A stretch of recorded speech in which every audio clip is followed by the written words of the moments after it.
Então, gente, nós vamos falar aqui hoje, certo, sobre análise de sensibilidade. E o que vem a ser isso, né? Vamos voltar um pouco no conteúdo e lembrar o que a gente está fazendo aqui em todas essas aulas, né?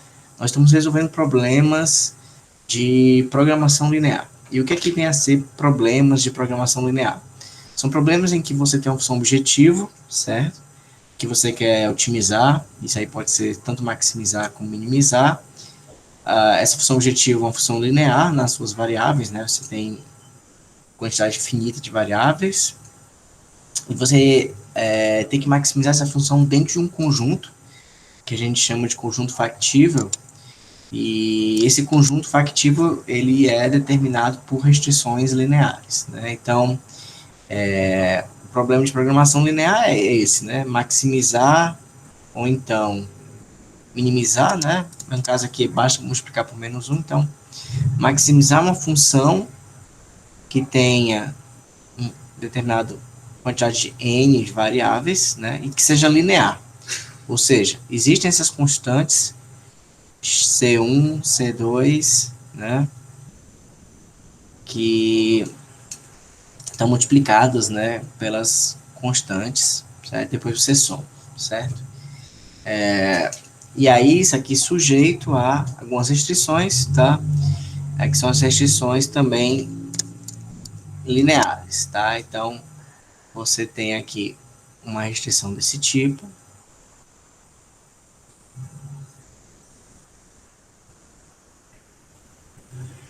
certo? B1. Aí você tem a segunda restrição, se for o caso, tá?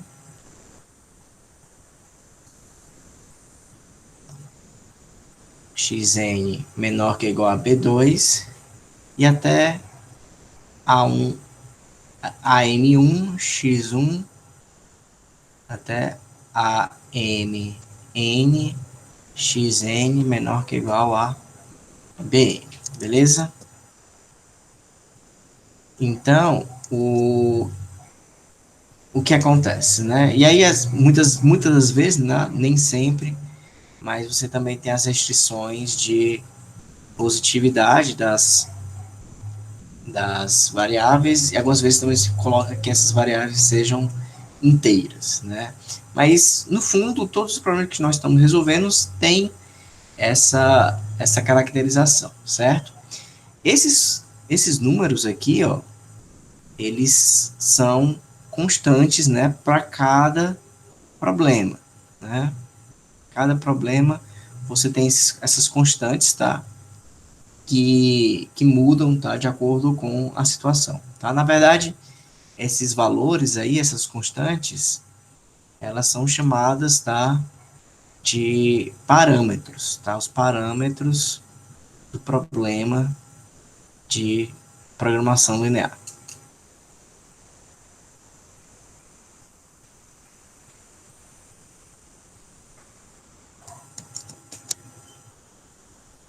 Do problema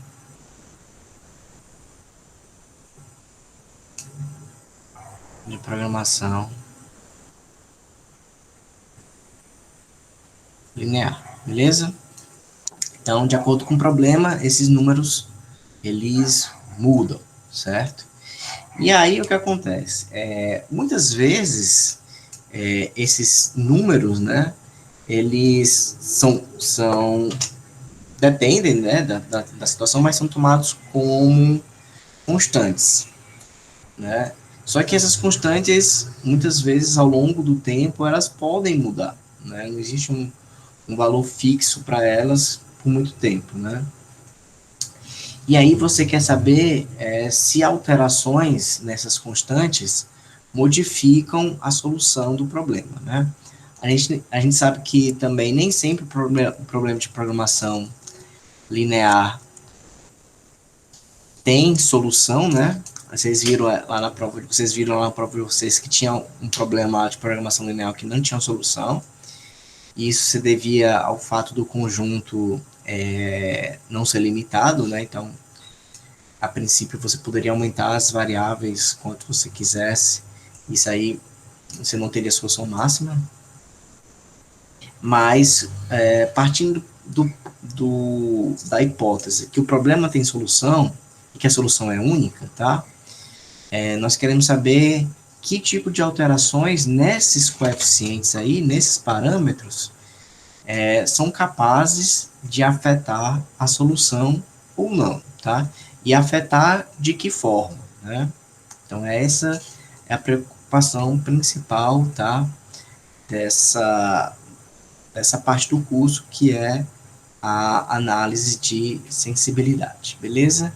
Então, ó, só para resumir, a análise de sensibilidade, ela estuda a variação dos coeficientes da função objetivo e das constantes do lado direito de cada restrição, certo? Perguntando, né, quais são os valores que essas alterações podem assumir sem alterar a solução ótima do modelo inicial ou sem alterar a região de factibilidade, né, ou seja, a região factível. Então, o que a gente vai fazer aqui são alterações apenas, tá? Nessas constantes aqui, ó, que são as constantes que descrevem a função objetivo, e essas funções aqui, ó, as funções não, desculpa, essas constantes aqui que deslocam, tá? Ou para a esquerda ou para a direita, as restrições, tá? A gente não vai trabalhar com alterações, tá? Nessas constantes aqui, que são as constantes que definem, certo? A inclinação das, das restrições, tá? Pode fazer? Pode, tá? Mas para um primeiro curso, né? Para um curso mais básico, tá? A gente vai focar apenas nessas alterações aqui, né? Que são as alterações dessas constantes C e das constantes B, tá? E aí a gente está preocupado com alterações que não mudam, tá? Dois objetos do problema, né? Que são o quê? A solução, certo? Sem alterar a solução, também sem alterar a região factível, tá? E como é que a gente vai fazer isso? A gente pode fazer isso graficamente, tá? Através de algum software, né? A gente está utilizando aqui o GeoGebra, ou também tem cálculos algébricos que a gente pode utilizar o Solver do Excel, ou outros softwares, né? Software de programação linear tem Cilindro aí, mas também tem outros que você pode pegar na internet, tá? Esse solver do Excel é o solver do Excel mesmo, tá? Eu fui atrás de saber se o, o genérico do Excel, né, para Linux, se ele faz essa parte de análise de sensibilidade, ele não faz, tá? Mas o Excel do Windows faz. Eu não sei se o equivalente da Apple faz, tá? Mas fica aí depois para vocês verem se é possível ou não. E outra coisa importante é isso daqui, certo? A gente vai considerar uma alteração por vez, ou seja, nessas variáveis aqui, desculpa, nessas constantes que vão ser alteradas, a gente vai sempre alterar uma por vez e analisar o que acontece com a solução ótima do problema e com o conjunto factível, né? As perguntas que ficam será que a solução ótima muda? Será que o conjunto factível muda? Tá certo? Então, para a gente entender melhor, a gente vai apresentar aqui um problema, tá? Que é o seguinte, a empresa Holmes Calçado está interessada em planejar sua produção de chinelos e tamancos para o próximo verão. Os produtos passam pelo processo de corte, montagem e acabamento, né? São 3 processos. A tabela a seguir mostra o total de horas de mão de obra, né, necessárias para produzir uma unidade de cada componente de acordo com o processo, né? Isso aí está disponível por horas por semana, né? E aí ele também diz que o lucro unitário por chinelo é R$ 15 e o lucro unitário por tamanco é 20, né? Determinar a solução gráfica do modelo. Tá? Então, a primeira coisa que você vai fazer sempre é o basicão, né? Ou seja, é resolver o problema, tá? De acordo com as variáveis que estão apresentadas, de acordo com os parâmetros, né? E aí, só para a gente fazer o que a gente está acostumado, né? A gente pode montar o problema aqui, né? Matematicamente, criar o modelo. Então, você tem duas variáveis, que são o x e o y, né? X é a quantidade de chinelos,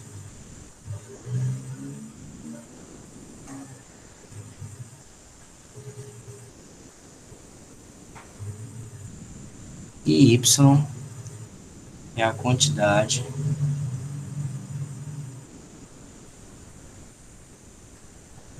de tamancos, né?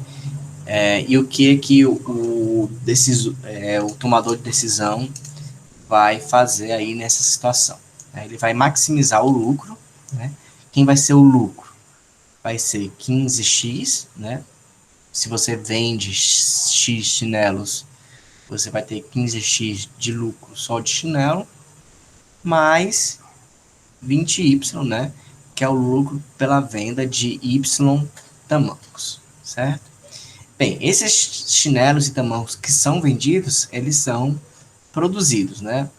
Só que eles podem ser produzidos de acordo com as restrições que você tem nessa fábrica, né? E quem são as restrições? Primeira restrição estão devido ao corte, né? O processo de corte, que é o quê? 5x mais 4y menor que igual a 240. Você tem também a restrição devido à montagem, que vai dar 4x mais 8y menor que igual a 360. E você tem a restrição do acabamento, que aqui, ó, o chinelo não precisa de acabamento, né? Então é zero. Vamos deixar zero mesmo. 0x mais 7,5y menor que igual a 300. E aí, você ainda tem, né, as restrições de não negatividade. Porque o x e o y são valores de quantidades de chinelos e tamancos produzidos. Portanto, essas quantidades não podem ser inferiores a zero. Né? Então, o x e o y são não negativos. São maiores que iguais a zero. Tudo bem até aí? Alguma dúvida? Então, nesse primeiro momento, estamos só resolvendo o problema, tá? E aí, o que acontece? Vamos pegar aqui o GeoGebra.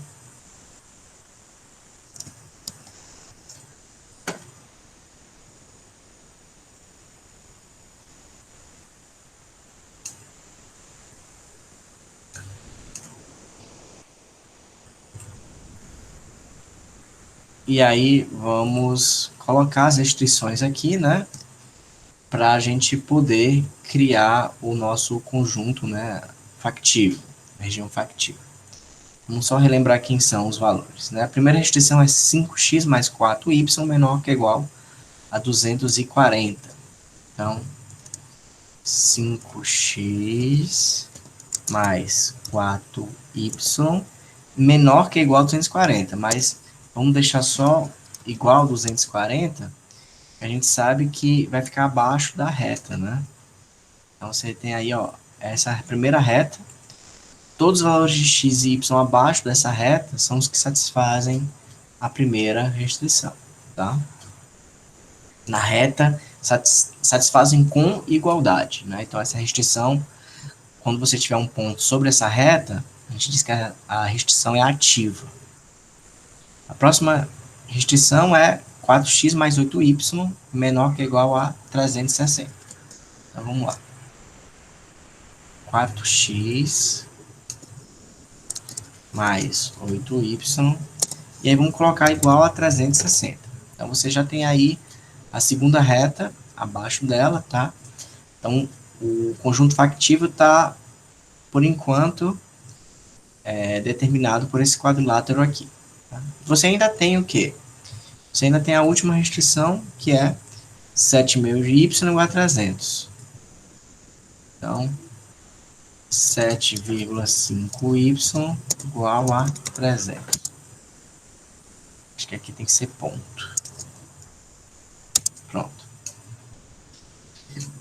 E abaixo dessa reta, que é uma reta horizontal, né, porque não tem o coeficiente x. Tá? Então, o que é que vai ser o nosso conjunto factível aqui? Né? Então, conjunto factível, vamos desenhar um polígono. O polígono vai passar por esse ponto aqui, esse, esse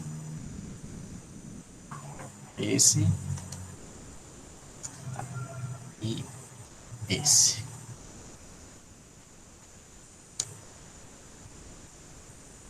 Aqui o ponto é o ponto que está em cima aqui. Né? Vamos deixar um pouco mais escuro aqui. Tem a transparência aqui, né? Pronto. Então essa aqui é a região factível, né? Essa aí você tem os pontos. O D não está muito certo, mas a gente pode calcular aí depois para tirar a dúvida, né? Que você tem o A, o B, o C e o D e o E. Né? Esses pontos aí são os candidatos à solução ótima, tá? E o que mais que a gente pode fazer? A gente pode também criar a, a reta, tá? Que representa a função objetivo. Então, tá assim, um valor específico, sei lá, digamos que seja A igual a 100, certo? E esse, porque o A já tem, peraí, tá. G igual a 100, certo? O valor que vai ser modificado. E aí você coloca a função que você quer, né? Quem é a função objetiva aqui? 15x mais 20y. 15x,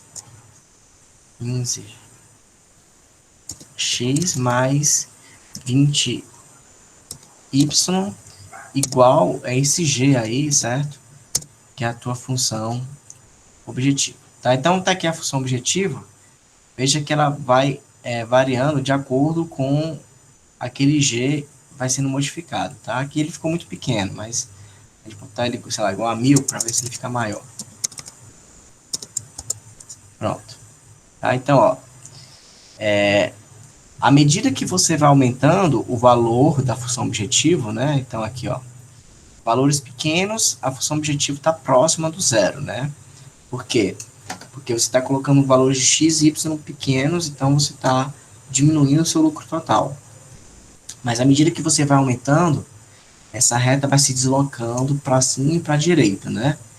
Por enquanto, parte dessa reta continua dentro do conjunto factível, tá? Mas vai ter um momento em que ela sai do conjunto factível, tá? Então, por exemplo, G igual a 1103 é um valor de lucro que não pode ser obtido. Por quê? Porque as variáveis estão dentro dessas restrições, tá? Tem que satisfazer essas restrições. Então, você não tem como encontrar x e y grandes o suficiente para gerar um lucro tão alto, tá? Então, você tem que levar o gráfico da função a mais à direita possível, tá? Sem sair da região factível. Veja que o último momento que ele sai da região factível é lá no C, certo? Então, o C é o nosso candidato, tá? A, a, a solução do problema, né? E quem é o C? O C é o ponto de interseção das duas primeiras restrições, certo? Então, nessas duas primeiras restrições, se elas forem ativas, você vai ter a solução ótima, tá? Então, considerando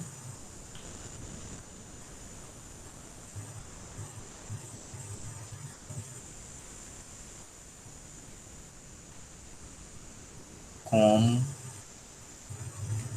ativas, o que você vai ter, né? Você vai ter um sistema agora com igualdade, né? Então, você vai ter 240, você vai ter 4x mais 8y igual a 360.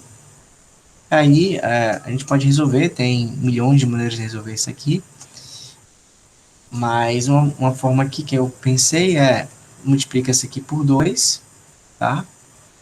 Então, ao fazer isso, você vai ficar com 10x mais 8y igual a 480. E agora você subtrai essa dessa, né? Então, você vai ter aqui, no caso agora, 6x, certo? Aí o y cancela. 6x igual a diferença aqui, que é 480 menos 360, né? E aí, o que acontece aqui? 480 menos 360 dá 40 mais 80, né?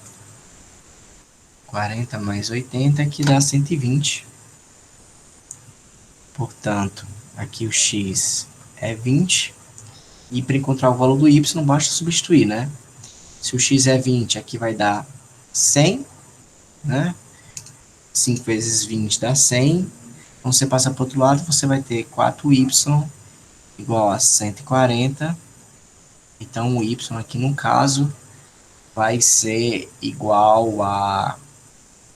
Se você dividir por 2 aqui, dá 70. Dividir por 2 mais uma vez, 35.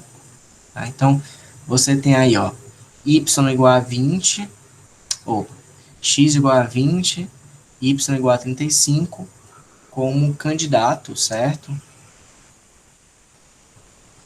A solução ótima, certo?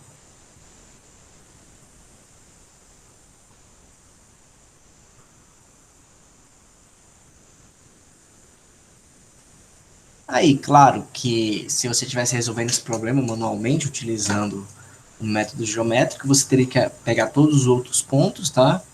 E verificar se realmente o lucro desse ponto supera o lucro dos outros pontos extremos, tá certo? No caso, o, o F de 20,35, né? Ou seja, o lucro obtido através da venda de 20 chinelos e 35 tamancos é igual a quanto? 15 vezes 20 mais 20 vezes 35. E é igual a... aqui no caso vai dar 300, né? Mas aqui no caso vai dar 700. E dá 1.000, né? 1.000 é o lucro máximo desse problema, né? Isso aí está de acordo com aquela análise que a gente fez aqui, né? No qual o lucro não poderia ser, por exemplo, mil alguma coisa, né? Por quê? Porque aí o gráfico da função estaria fora da região factível, né? Então, estaria bem ali mesmo, né? No 1.000, do g igual a 1.000, certo? O valor ótimo da função, tá? A gente pode ter, até também fazer no Excel, né, utilizando o solver e verificar que, de fato, esse ponto C aqui, né, ó, aqui já está feito, né, 2035 é a solução ótima. Beleza, pessoal? Alguma dúvida até aí?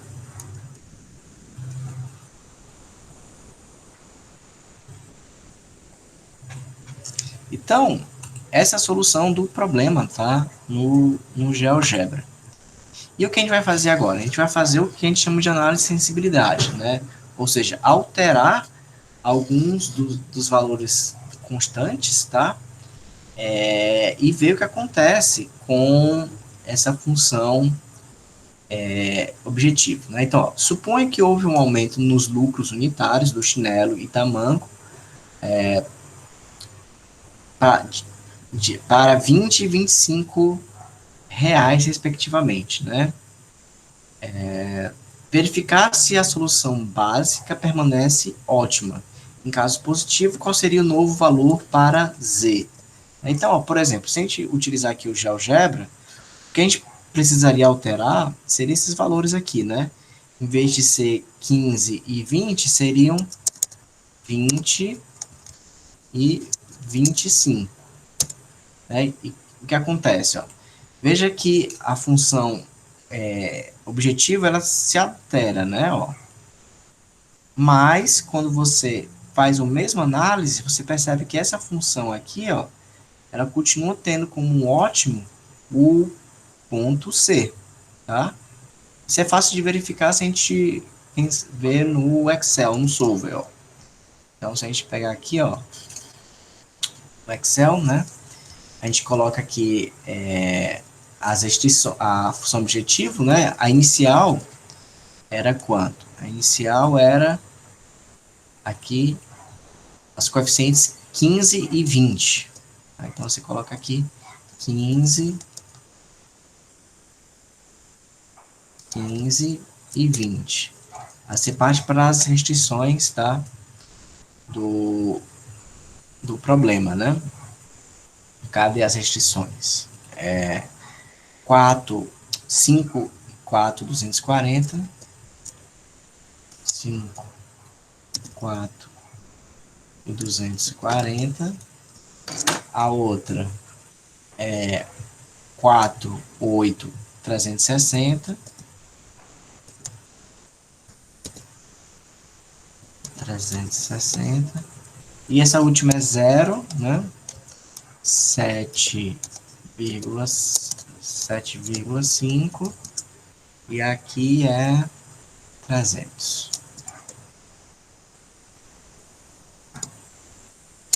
Certo? E aí a gente coloca aqui duas células, né? Para marcar as variáveis, né? Aqui a função objetivo. Vamos colocar aqui.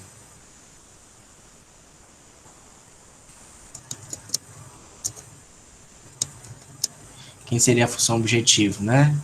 Ela seria esse valor aqui, que é dessa variável, tá? Multiplicado por esse valor aqui, mais esse valor aqui, dessa segunda variável, multiplicado pelo coeficiente dela. Obviamente dá zero por enquanto, porque aqui está zerado. Mas se você alterar, né, 2, aqui 3, por exemplo, altera lá também, né? E aí o que a gente vai fazer? Vamos só puxar essa fórmula sem alterar a célula, tá? A célula B1. No caso, vamos colocar aqui cifrão, cifrão, para fixar a célula, tá?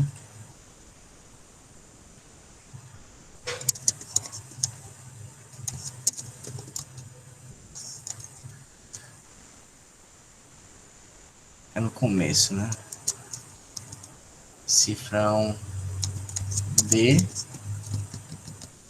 cifrão C, e aí vai, pronto.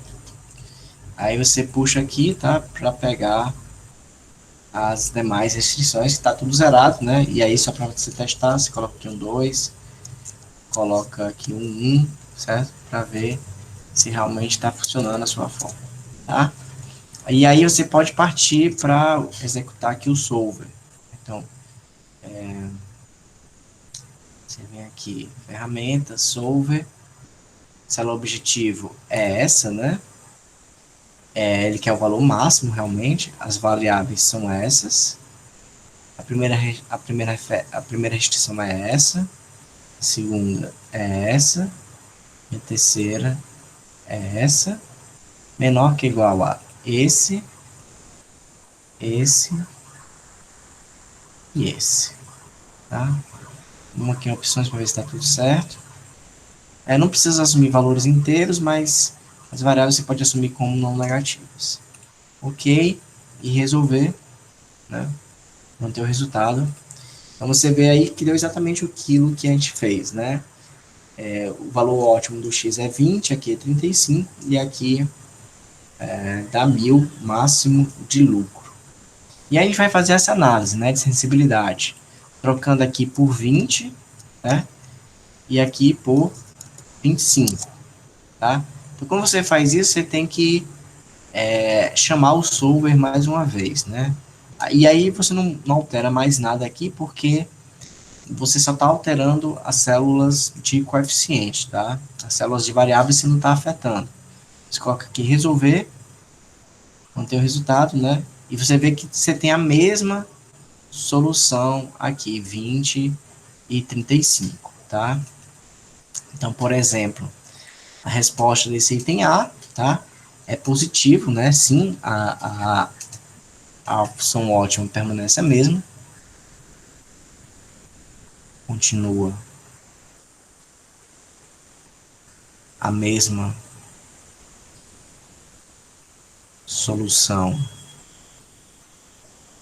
ótima, tá? E aí o novo lucro é aquele, né, que a gente calculou lá, que é 1.275. O novo lucro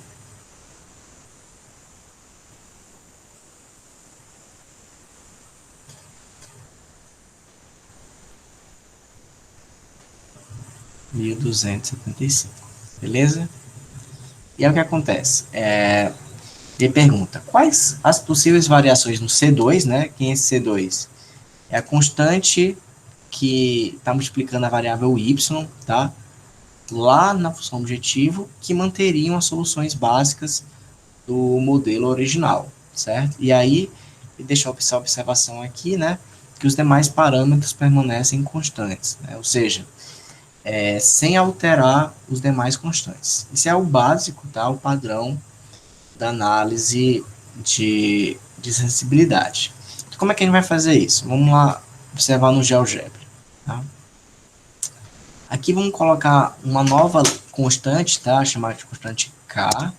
E a gente pode colocar igual a 25, certo? 20, sei lá, 20. E a gente vai alterar essa constante, certo? Então, por exemplo, aqui a equação agora não vai ser mais essa. Vamos voltar ao 15. E aqui a gente vai deixar o K, essa constante que está bem aí, certo? Então, veja que além de mudar o G, né, o G que ele faz, que é o valor da função, ele leva ao gráfico da função para cima e para baixo, tá? Sem alterar a inclinação dessa reta. Mas se você altera aqui o valor do K, você altera a inclinação da reta, tá? Se a inclinação da reta for muito alta, ó, veja que eu mudei a inclinação, né? Quando eu mudei a inclinação, então você percebe que o valor, né, dessa variável, dessa função, né, não vai ter mais ponto ótimo no C, vai ter ponto ótimo no D, certo? Então, se a inclinação for mais ou menos próxima à original, o ponto ótimo vai ser C, ó, certo? Mas a partir do momento que você inclina demais, né, já vai passar para ser o ponto D, tá? Então, mudança nos coeficientes da função mudam a inclinação, tá? Do mesmo jeito, se for muito inclinado para cá, é que eu não estou conseguindo, tá? Mas deixa eu mudar aqui esse valor dessa constante aqui, sei lá, 40, né? Pronto, agora eu vou conseguir. Inicialmente era mais ou menos assim a inclinação, né? O ponto ótimo aqui no C. Se ele for muito inclinado, assim, muito deitado, aí você vai ver o quê? Vai ver um outro movimento, né? Que o ótimo, ao invés de ser num ponto C, né? Que a gente vai precisar também aumentar. O ótimo, ao invés de ser no ponto C, vai ser no ponto B, certo? E por quê? Porque a inclinação deitou muito, tá? A reta, e ela acabou, certo? Ficando menos inclinada do que a inclinação dessa reta bem aqui, tá? Então, a inclinação da reta, essa é coisa importante que a gente consegue ver aí através dessa análise, né? A inclinação da reta da função objetivo tem que estar entre a inclinação da reta da primeira restrição e a inclinação da reta da segunda restrição, certo? E como é que a gente calcula a inclinação de uma reta, né? Com variáveis x e y, certo? Então a gente precisa revisar aí aquele assunto que a gente vê lá na função daquela que a gente vê lá no ensino médio, né? Então, ó, por exemplo, digamos que você tenha uma equação do tipo ax mais by igual a c, né? Qual é a inclinação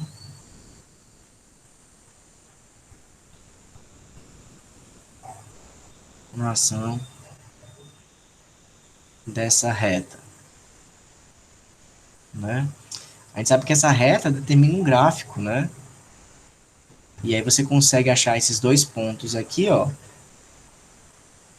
Esse ponto aqui é quando x é zero, né? Portanto, quando x é zero aqui, o y vai ser menos c sobre a, certo? E esse ponto aqui é quando o y é zero. Então, quando o y é zero, esse ponto aí vai ser menos... Não, peraí. Quando o x é zero, aí vai ser menos c sobre b. Menos c sobre b.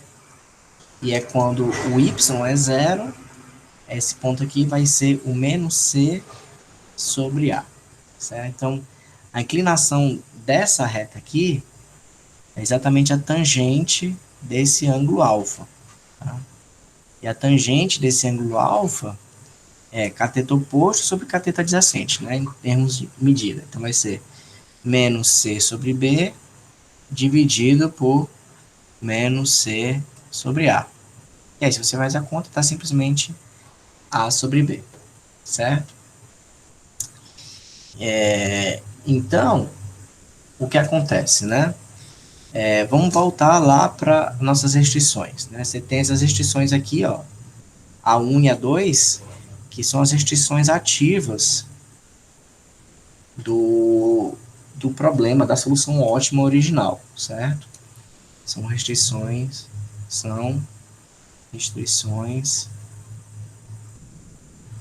ativas da solução ótima original, certo? Então, o que a gente vai fazer é calcular a inclinação de cada uma dessas retas, né? Então, ó, como é que calcula? É sempre A sobre B, certo? Muito fácil. Então, a inclinação aqui dessa primeira reta, né, é 5 sobre 4, e a inclinação dessa segunda reta é 4 sobre 8, tá? E aí, aqui vai dar, se a gente quiser simplificar, vai dar 1/2. E aí, o que acontece com a restrição, tá, original aqui do problema, né, da função objetiva. A restrição dessa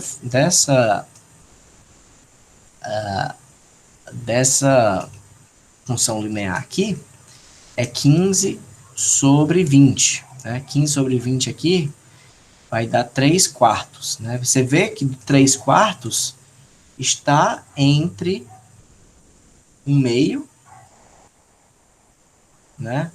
Que é a restrição da primeira, da segunda, e está entre 5 quartos, que é a restrição da primeira, né? Aqui vai estar o 3 quartos, no meio do caminho, tá certo? Então, qualquer coeficiente, tá? Qualquer inclinação para a função objetiva que esteja entre esses dois valores, não vai mudar a solução ótima do problema, tá? Pode mudar o valor do ótimo, né? O valor da função objetiva no ótimo, mas não vai mudar par x e y, certo? Que gera um valor ótimo para a função. Então, o que é que você precisa ter, né? Se você quer alterar o C2, você vai ter que 1 meio vai ser menor que ou igual a 15 sobre C2, que vai ser menor que ou igual a 5 sobre 4, tá?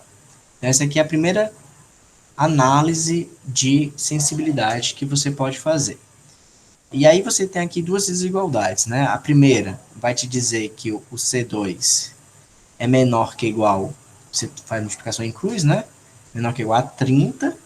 E aqui, ó, quando você multiplica aqui em cruz, né? Você vai cancelar aqui 15 com 5, vai ficar 3, vai ficar 12, certo? Então, se você mantiver o C1 fixo igual a 15 e alterar o C2 para ficar entre 12 e 30, você não altera, tá, o ótimo da função, certo? A gente pode ver isso lá no GeoGebra. Ó. Aqui, ó, o K que está funcionando como o valor ótimo, né? Então, ficando entre 12 e 30, né? Tipo aqui, um pouquinho maior que 12, sei lá, 17, né? Você vê que, ó, você vai afastando a função f e o ótimo dela realmente é no ponto C, tá? Não estou conseguindo botar exatamente aqui. Se você colocar aqui próximo de 30, mas ainda menor do que 30, né? Sei lá, 28, vai acontecer a mesma coisa, ó. O ótimo, tá? Vai ser no C, tá? Mas se você faz C maior do que 30, tá? 35 aqui, né? Aí o ótimo vai estar em B. Da mesma forma, se você faz menor do que 12, né? Vou lá aqui, 10, ó. O ótimo não vai estar no C mais, ó. Se você consegue ainda afastar a função, certo? Você consegue ainda afastar a função de modo que ela continue dentro, parte dela continue dentro do conjunto factível, tá? Mas você consegue melhorar até chegar no ponto D. Certo? Então, uma alteração em um dos coeficientes está alterando exatamente a inclinação, tá? da, da reta é gerada pela função objetivo, tá? Essa inclinação tem que estar entre, certo? As, as, as inclinações das restrições ativas, né? Que são as restrições que, que determinam, tá? A solução ótima, beleza? Alguma dúvida até aí, pessoal?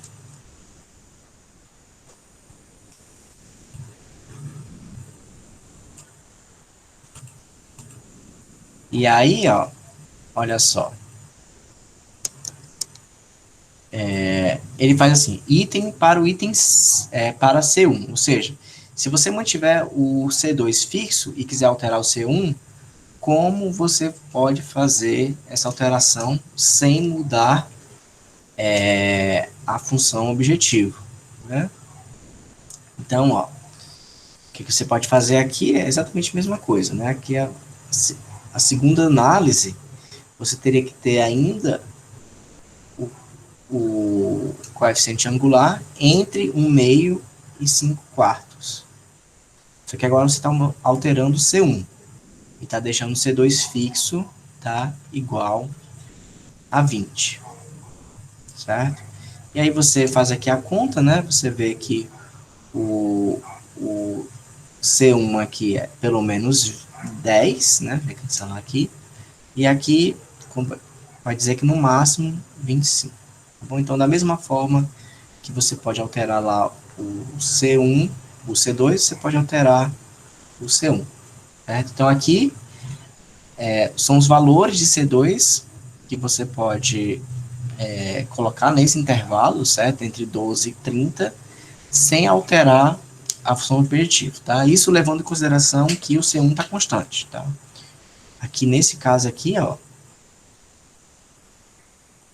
considera-se C1 constante. E aqui considera-se o C2 constante. Beleza? Então vocês podem fazer esse tipo de análise, tá? No trabalho de vocês, tá? É importante que vocês façam. Lá no Excel, no Solver, tá? Tem a opção de você fazer análise de sensibilidade. Aí ele vai fazer exatamente isso. Ele vai colocar todos os intervalos em que as constantes, tá, podem variar sem alterar a solução ótima do problema, tá? E aí, para finalizar, aqui no item D, ele diz o seguinte, ó. Imagine que houve um aumento no custo do couro, principal insumo da fabricação, diminuindo o seu lucro unitário para R$ 18, né? Para que a solução ótima do modelo original não esteja alterada, o lucro unitário de chinelo deverá satisfazer aqui intervalos, né? Não entendi aqui. Cadê o problema?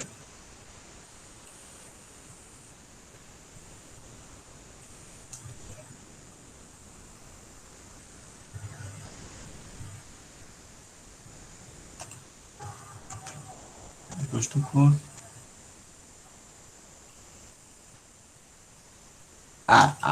Aqui alterando, né, o valor do tamanco para 18, né? Então, supondo que o lucro do tamanco agora é 18. E aí ele quer saber,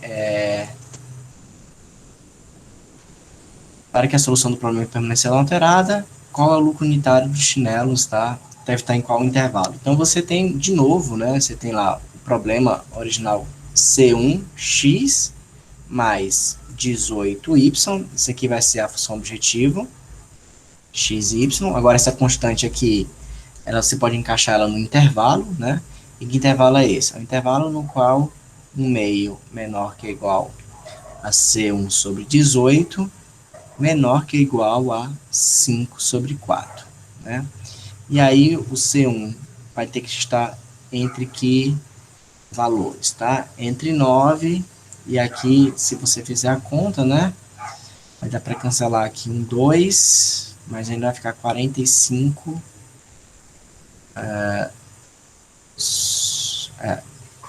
sobre 2, né? Que dá 22,5, tá? Então, se o C1 ainda estiver nesse intervalo entre 9 e 22,5, você não precisa mudar sua decisão, tá?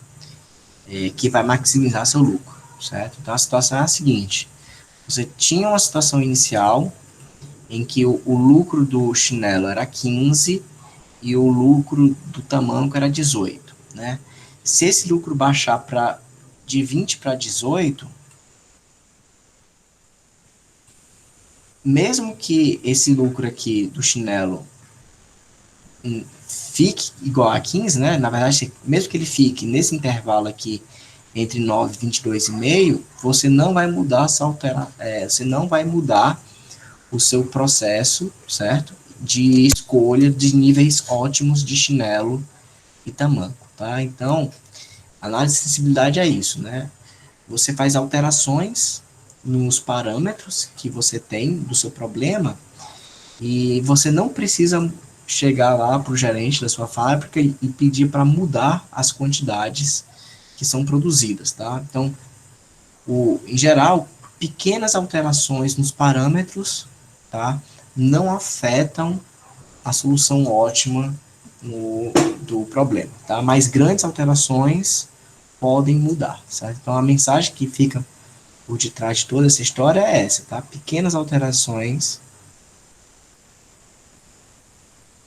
Alterações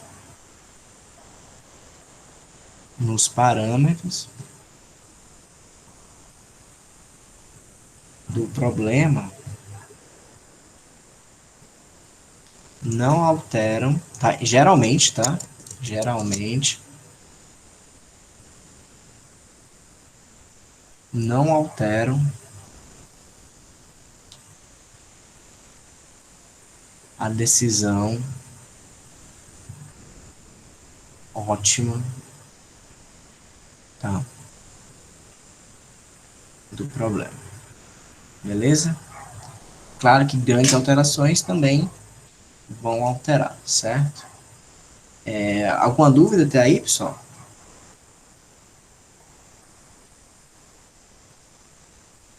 Tá. Agora vamos para a segunda parte de... Acho que tem...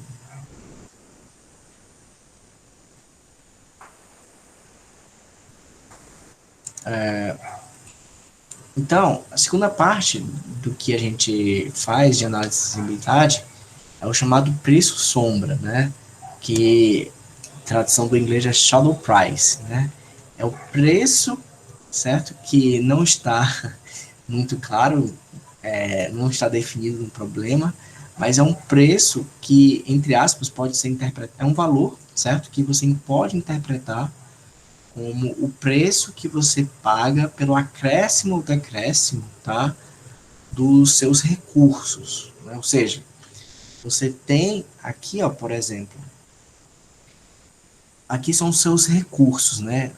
Suas limitações, né? Para o processo de corte, você tem um limite aí de 240 horas. De montagem, 360. De acabamento, 300. E aí, por exemplo, se alguém chegasse com uma nova tecnologia, alguma coisa nesse sentido, certo? Que aumentasse o seu tempo disponível, o seu recurso para o corte, né? Qual seria o justo a você pagar, certo? Para justo entre aspas, tá? Qual seria o máximo, tá? Que você deveria pagar por essa tecnologia, tá? Então é isso que na verdade é o preço sombra, né? É o preço que está escondido por trás, tá? Das suas restrições, tá? De cada processo. Então vamos ver como é que isso funciona na prática, né? E aí, como é que você calcula esse preço sombra, né? É o seguinte, você adiciona uma unidade em algum dos recursos, né? E você vê a alteração no seu lucro, né? Então você tem aqui o lucro após o acréscimo, tá? Naquela restrição. Você subtrai isso do lucro antes, e isso daqui é o que a gente chama de preço sombra, né? Então, por exemplo, vamos pegar essa análise aqui, vai ficar melhor se a gente fizer lá no Excel primeiro, certo? Então, vamos pegar aqui o Excel, tá aqui. Tá, então, vamos voltar lá para o problema original, que era 15 e 20, né? Não, aqui 15 e 20, né? Ali são os valores. Tá?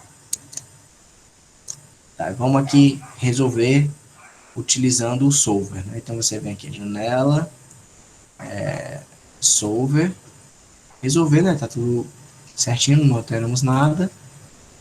E aí manter o resultado. Então, ó, quando o lucro pro chinelo é 15, aqui é 20, aqui são as restrições, né? 240, a gente sabe que o lucro é 1.000. Isso que era o problema original. E aí, pergunta-se, né? Se você alterar esse 240 para 241, tá? Ou seja, alguém chegou para você e disse, magicamente eu consigo 1 hora a mais para esse recurso.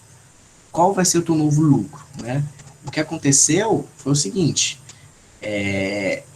se você tem mais recursos, você pode aproveitar esse recurso para produzir mais, né? Então, se você coloca aqui, vamos de novo utilizar o solver, resolver, né? Não tem o resultado. Então, você veja que você teve um acréscimo pequeno, tá? Do seu lucro, né? Aqui estamos considerando, né, obviamente, que as variáveis possam ser não inteiras, tá?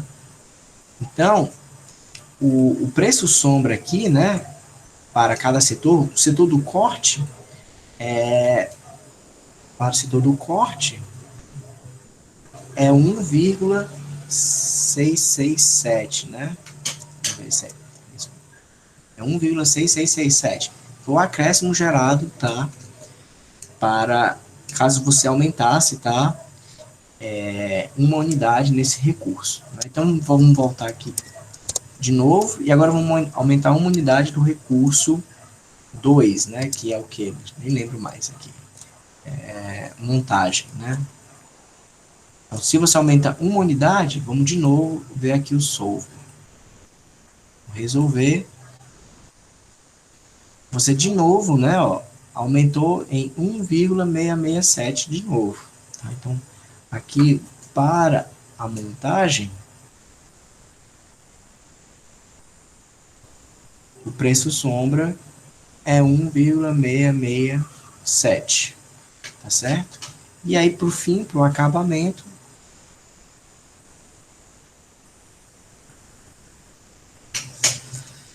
vamos voltar aqui 360, e aqui a gente vai aumentar em uma unidade, né, de 300 para 301. E aí vamos aplicar de novo o solver e ver o que acontece. E aí deu 1000, que era o mesmo que você tinha antes, né? E aí 1000 menos 1000, o que acontece? Dá 0. Então, o preço sombra do acabamento é 0. O que significa, né?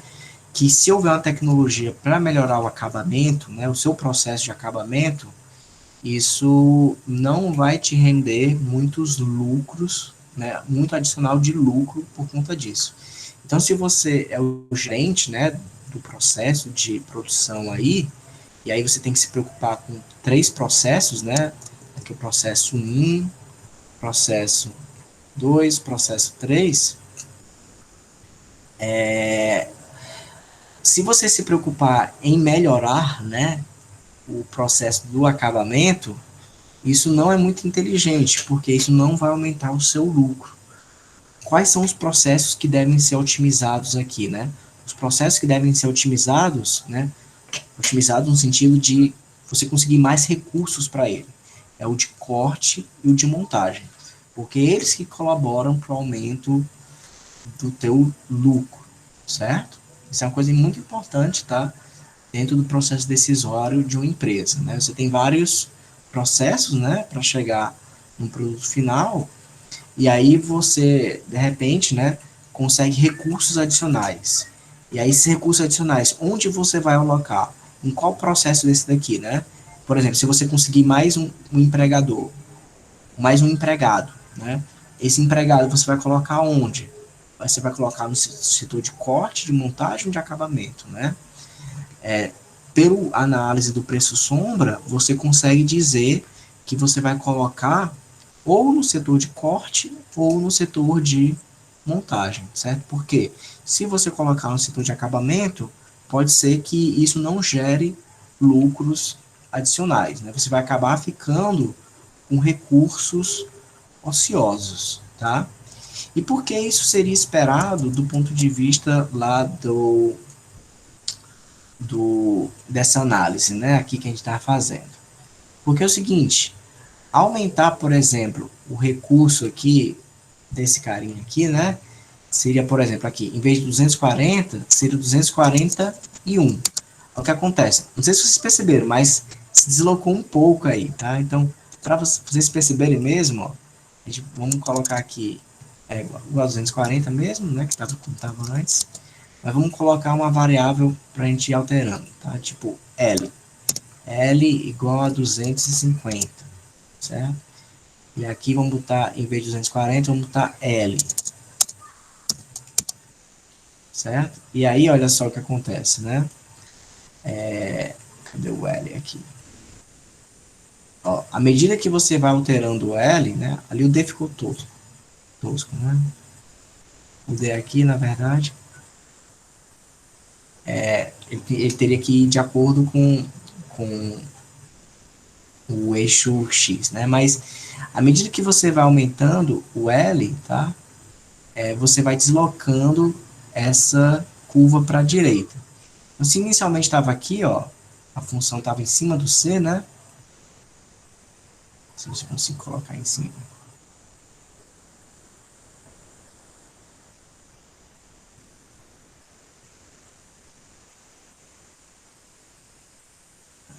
cara aqui não tá me ajudando. Ó. Ó. E aí, ó, inicialmente estava aí. E aí o que, que você faz? Você aumenta os recursos. Se você aumenta os recursos, você aumenta, tá, o teu conjunto factível, tá? E aí, como você aumenta o teu conjunto factível, certo?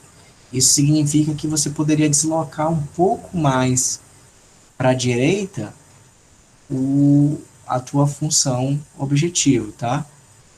E aí é isso que acontece, tá? É isso que aumenta o lucro.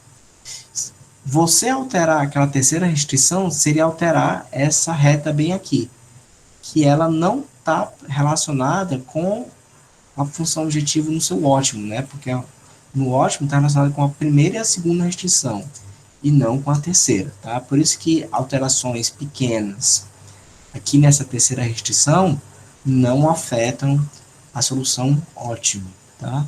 Na verdade, o preço sombra, tá? Ele só vai ser positivo nas restrições ativas, tá? Nas restrições que fazem parte, tá, da construção da solução ótima. Tá? Então, isso é uma observação importante para vocês, que é a seguinte: o preço sombra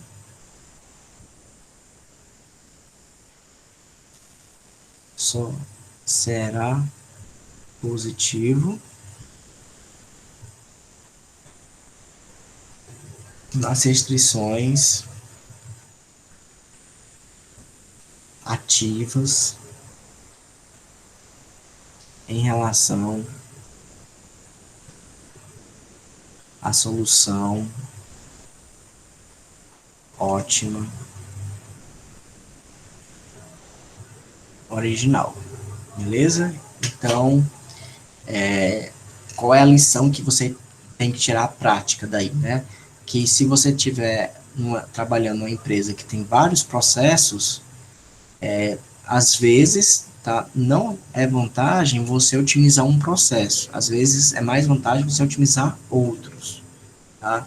E quais são esses outros que vão ser otimizados?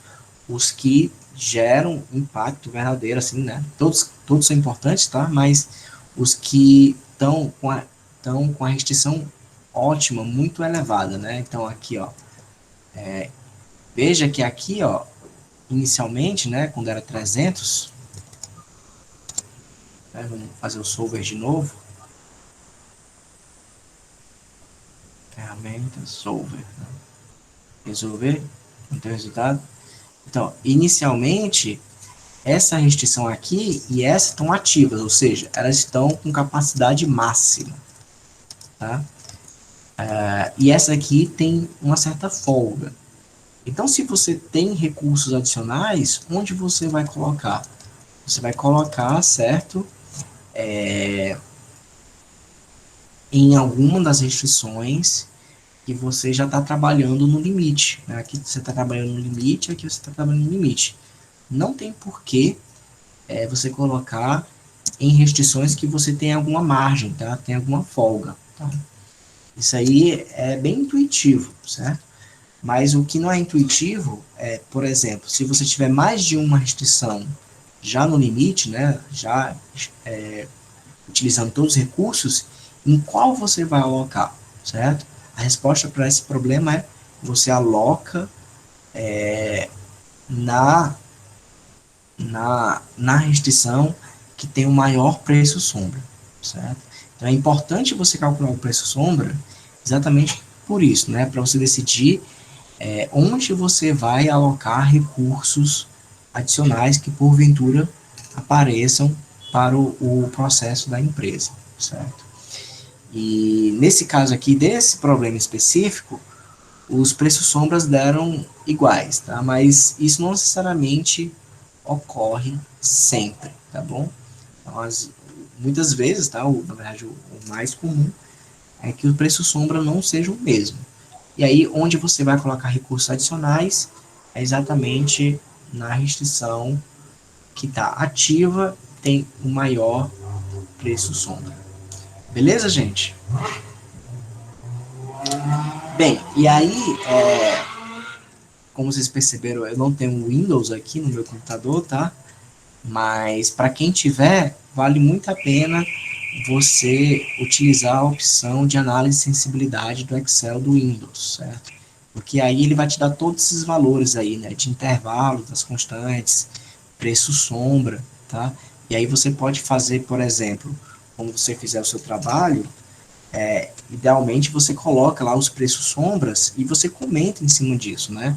Dizendo que aquela restrição, né, é a que tem o maior preço sombra, portanto, se houverem recursos adicionais, é naquele setor que devem ser aplicados esses recursos, tá certo?